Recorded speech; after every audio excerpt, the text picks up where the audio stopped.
Margaret Hayes thought she knew her nephew Brian, but when a simple burglary turned her home into a trap, she discovered a shocking betrayal that no one could have predicted. Officer Daniel Pierce had been patrolling the quiet streets of Millbrook for nearly a decade, and he had grown accustomed to routine calls, stray animals, minor traffic accidents, and the occasional domestic dispute. But this evening was different. His radio crackled to life, delivering a report that immediately set his nerves on edge: a possible burglary at a small suburban home on the corner of Elm Street. The dispatcher's voice was calm, but the words carried a weight that made Daniel's heart beat a little faster. He turned onto the street and noticed the usual serenity of the neighborhood. The houses were tidy, lawns meticulously trimmed, and the streetlights cast a gentle glow over the pavement. Nothing about this place suggested crime. Arriving at the house, Daniel noticed the front door slightly ajar, swinging gently with the breeze. The faint creak of the hinges sounded louder than it should, echoing through the empty yard. He carefully approached, his hand hovering over his flashlight,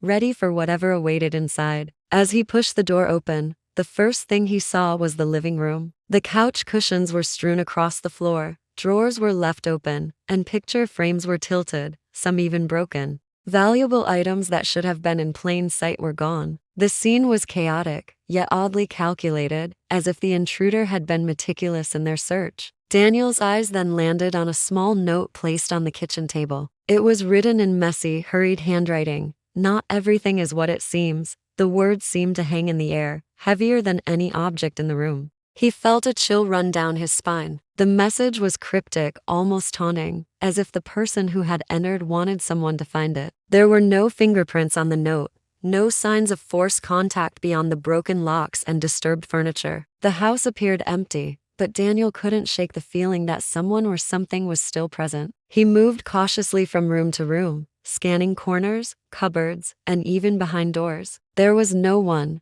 yet the sense of being watched lingered. The more he examined, the more the ordinary burglary began to feel like something else entirely. This wasn't random. Someone had carefully staged the scene, leaving deliberate clues to provoke fear or confusion. Daniel's instincts screamed that this was only the beginning, that a simple burglary call had opened a door into something far more complex and disturbing. The night outside seemed darker than before, the streetlights dimmer, as if the world itself was holding its breath in anticipation of what was to come. Detectives assigned to the case quickly realized that this was no ordinary burglary. Margaret Hayes, the elderly homeowner, had lived in Millbrook for decades without incident, known to neighbors as quiet and reserved. She had no known enemies, no recent disputes, and no apparent reason for anyone to target her home. Yet the scene suggested otherwise. Whoever had entered her house had done so with precision, taking only specific items while leaving others untouched. Jewelry, small electronics, and a few cash envelopes were missing,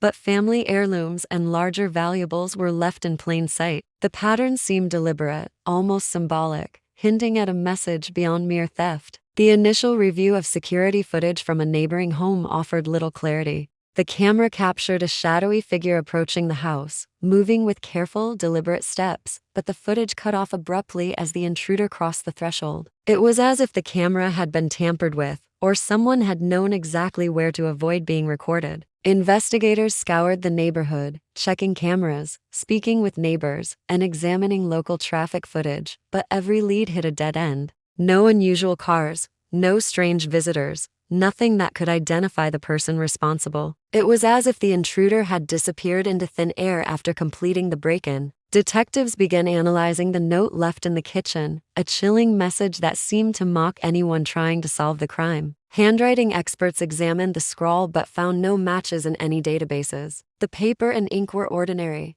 yet the phrasing carried a subtle menace. Whoever wrote it wanted to create fear, to unsettle those who stumbled upon it. The fact that the note referenced perception, not everything is what it seems, made the investigators uneasy. It implied a deeper scheme, a game being played beyond the confines of a typical burglary. Neighbors described Margaret as cautious and polite, someone who rarely allowed strangers into her home. Yet something about the break-in suggested insider knowledge, someone who understood the layout of her house, knew which items to take, and how to leave behind a psychological impression. Investigators began to suspect that this was not random at all. Every detail, from the selective theft to the staged chaos, hinted at careful planning. Someone had orchestrated this event to provoke a specific reaction, perhaps even to manipulate Margaret herself. As the days passed, the tension grew. The burglary call that had seemed routine now felt like the opening act in a story that no one could predict. Each clue, each piece of evidence, added to the growing sense that this was not just a crime of opportunity, it was a crime of intention, designed to hide something more sinister and to set the stage for revelations no one could yet imagine. Weeks passed since the burglary, and the case of Margaret Hayes' home continued to baffle investigators.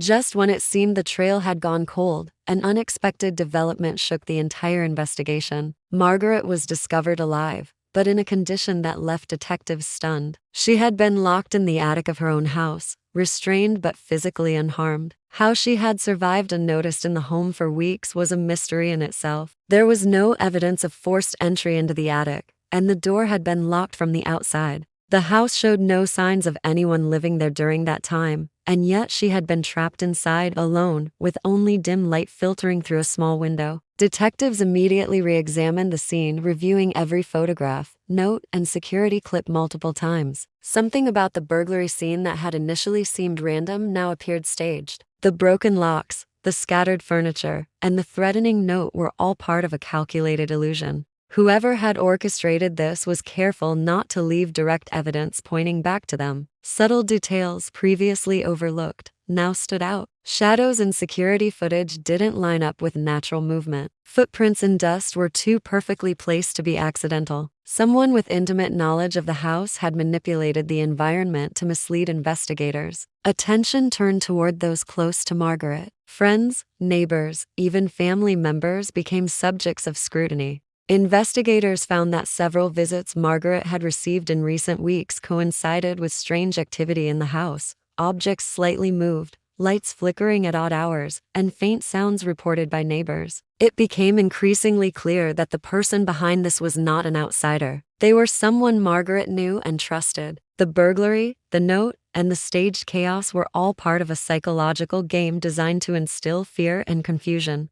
The discovery of Margaret in the attic added another layer of urgency. She had been alert enough to leave clues for her eventual rescue. Marks on the walls suggested she had tried to signal someone, and a few scattered papers hinted at her awareness of the manipulation. Margaret had not been entirely helpless. She had been observing, remembering, and silently planning. Investigators realized that the puzzle they were piecing together was far more complex than a simple burglary. The true crime had deeper roots, involving betrayal, deception, and a carefully orchestrated scheme that had lured both Margaret and the authorities into a trap. With this revelation, the tone of the investigation shifted. What had started as a straightforward call about a burglary was now an unfolding story of manipulation and control. Each step Margaret and the detectives took revealed new inconsistencies and hidden layers. The realization dawned that this case was not about robbery, it was about someone close to her exercising power in the most calculated and disturbing way imaginable. The tension in the air was palpable, as everyone understood that the next discovery could overturn everything they thought they knew. The focus of the investigation soon narrowed to Margaret's inner circle, particularly her family. Among them, her nephew, Brian Hayes, quickly became a person of interest.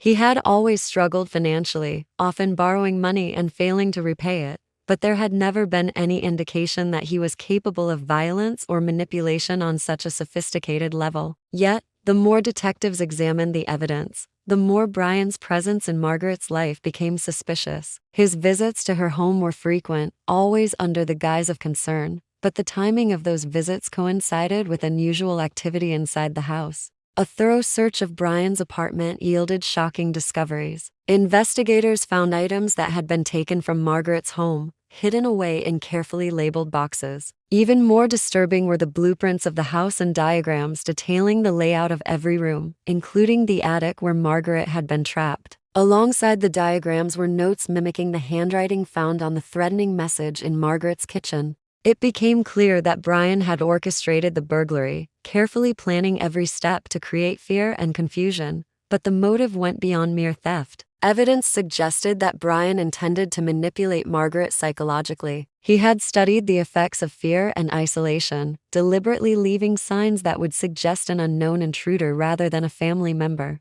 His plan was to make her feel unsafe in her own home, hoping to coerce her into signing over assets and valuables under duress. The burglary, the threatening note, the staged chaos all were part of a carefully constructed strategy to control Margaret without raising immediate suspicion. Every detail had been executed with precision, a sign of someone who had spent weeks, if not months, preparing for the act. As investigators pieced together the timeline, they realized that Margaret had not been as vulnerable as Brian assumed. She had noticed subtle inconsistencies during the staged burglary, small items out of place, slight differences in behavior, and the timing of events that didn't align. Quietly, she had documented everything in a journal, keeping meticulous notes of each incident. This journal became a critical piece of evidence, proving that Brian's manipulations had been observed from the beginning. The very scheme he had designed to intimidate Margaret had been recorded in detail, leaving him exposed. The revelation was staggering. What had initially seemed like a random crime was, in fact, a premeditated psychological attack orchestrated by a trusted family member.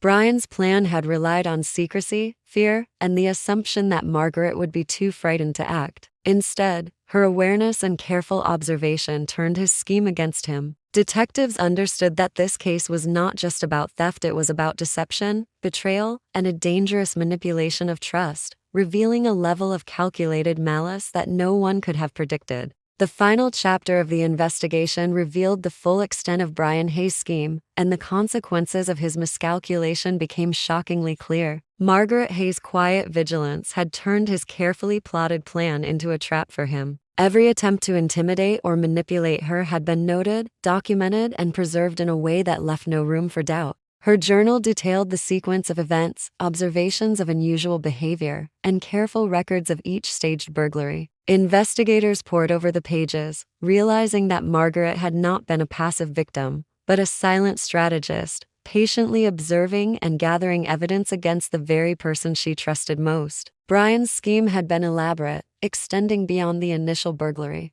He had staged multiple incidents, each designed to create escalating fear and confusion, hoping that the psychological pressure would force Margaret to act according to his plan. He had carefully orchestrated the placement of objects, the timing of disturbances, and even the note in the kitchen to manipulate her into signing over assets. What he hadn't anticipated was Margaret's acute awareness and methodical response. She recognized the patterns and inconsistencies, and instead of reacting with panic, she recorded them meticulously, effectively creating a map of his manipulation. When the detectives confronted Brian with the evidence, the weight of the situation became undeniable. The items recovered from his apartment, the blueprints, and the notes linking him to the staged burglaries left him no plausible defense. Margaret's journal, combined with digital traces of his movements and the placement of stolen items, created an irrefutable narrative of premeditated manipulation. The betrayal cut deeper than any crime of theft could, revealing a pattern of calculated psychological abuse masked as concern. The betrayal was not only criminal but deeply personal, striking at the trust that exists within a family. In the aftermath, the authorities reflected on the unusual nature of the case. A simple burglary call had opened the door to a story of deception, betrayal, and psychological manipulation. Margaret's vigilance had been the turning point, transforming what could have been a victim's nightmare into a story of resilience and quiet triumph. Brian's arrest closed the case legally, but the story left a lasting impression on the community and the investigators involved. It served as a stark reminder that appearances can be deceiving and that trust, once broken, can reveal shocking truths. The burglary that had initially seemed like a random act of crime became a symbol of a deeper human drama, a clash between malicious intent and careful observation, manipulation and resilience. Margaret Hayes' foresight and meticulous attention to detail turned the narrative upside down, delivering justice in a way that no one could have predicted. The ordinary call that brought officers to her doorstep had unearthed an extraordinary story, one that revealed the lengths to which some will go to exploit trust, and the equally extraordinary courage it takes to see through deception.